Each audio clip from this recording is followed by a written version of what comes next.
Come vai, papà? Buongiorno, Anni. Dopo zii mai, vado a fare i casci, lì. Aspetta, non ti ancora. Faccio far vedere la cosa. Ma che è una medagliella? È una medagliera recente da Maroni Costantinopoli. Che Costantinopoli? Molla di furia o ci verso piazza Bellina? Pa, non pazia, questa è una cosa importante. Sto parlando di Costantinopoli, una città antica come si chiama Istanbul. Non ci capito.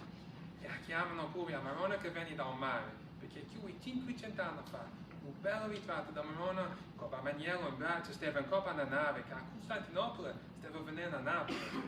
Ma quando fu che era arrivata quasi, venette una tempesta, pigliaia e la nave s'affunaia.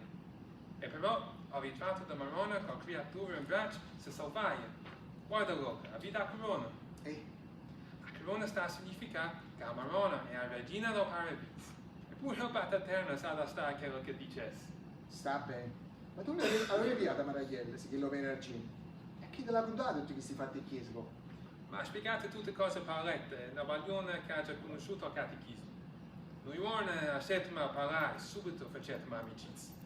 Poi un paio di settimane fa essa non volete fare un regalo e così mettete in una scatoletta che non che t'era tutte avvicciate come fanno la refice proprio, sa? Io la rabetta e tinta ci stava la medagliera da Maroni Costantinopoli. Essa, quando fui a Europa, mi contai tutta la storia vicina. Che era, Paulette, è assai intelligente. Dice che quando si fa grossa può fare maestro in scuola. Beata essa. Senta una trovata pure.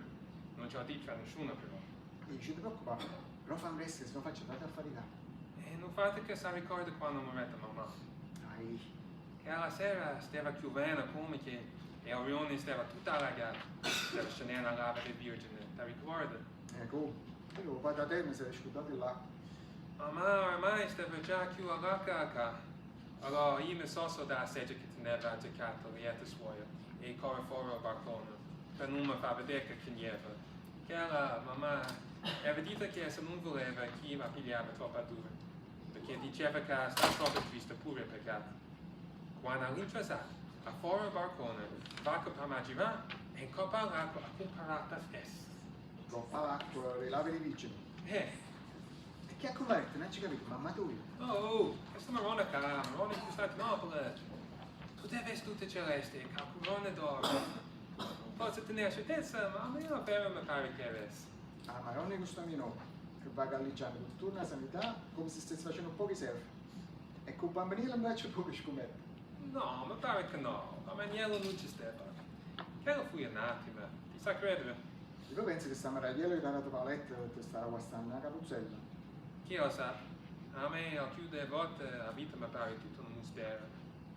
La vuoi vedere pure un'altra cosa? Presto, me ne ha già qui. Ah, la mobiliere di sposalizio. Come stai bene, mamma, del sudare scusa, no? Guarda la buona però, è una coccia. E se mette a orecchie vicine, si sente come se fosse al mare, a voce all'oceano proprio. No, vedi se sente. L'altro giorno mi portai a scuola e ce la faceva vedere la professoressa di italiano. Era rimanente. La professoressa Gambale. E essa, così, a prima sa squadrare buono, e dopo, invece c'è al finale da storia Ulisse contro Polifema che sta dentro il programma, a gambare piglia e passa il resto da lezione a parlare è una femmina che era l'udì più importante, pure tutte le altre che erano mascoli. Ma che può? Poi pigliai un libro e ci facete vedere un disegno, l'immagine di questa dia femmina, tutta colorata. Come era bella, io va a vedere che capire bello e lungo è. Un dia femmina superiore all'uomo non mi pare un po' grave fesseria. Ci esisteva, cioè, ci esiste. Si chiama Crimene, è l'uditanica, dice la professoressa Gambale, comanda tutte cose essere l'acqua. L'acqua che scende dalle montagne, l'acqua dei fiumi e dei mari in coppa tutta faccia la terra. L'acqua che può fosse a vita, e capisci? E allora che sta Crimene come una sicura lava di vicino quando si allaga? Si capisce. L'acqua è tutta roba soia, e so vedi tutte cose essere. Guardi, tu lo è troppo bella che tiene. Tutti questi tinte brillanti, queste cose come pare come quando si vedono quelle chiazze d'olio delle macchine di Ezzavi. No, perché i cazzi in bocchi poi pare come se ascesse la cobalena? E cazzi in bocchi. I cazzi in bocchi, come chiami tu? E San Pietrino. Cazzi in bocchi, così si chiamano pure, certo. Come no? E l'immagino l'operaio quando mettono, scusa, mi passi un cazzo in bocchi? Certo, ma che cazzo in boccio vuoi? Che cazzo in boccio vai a cercare?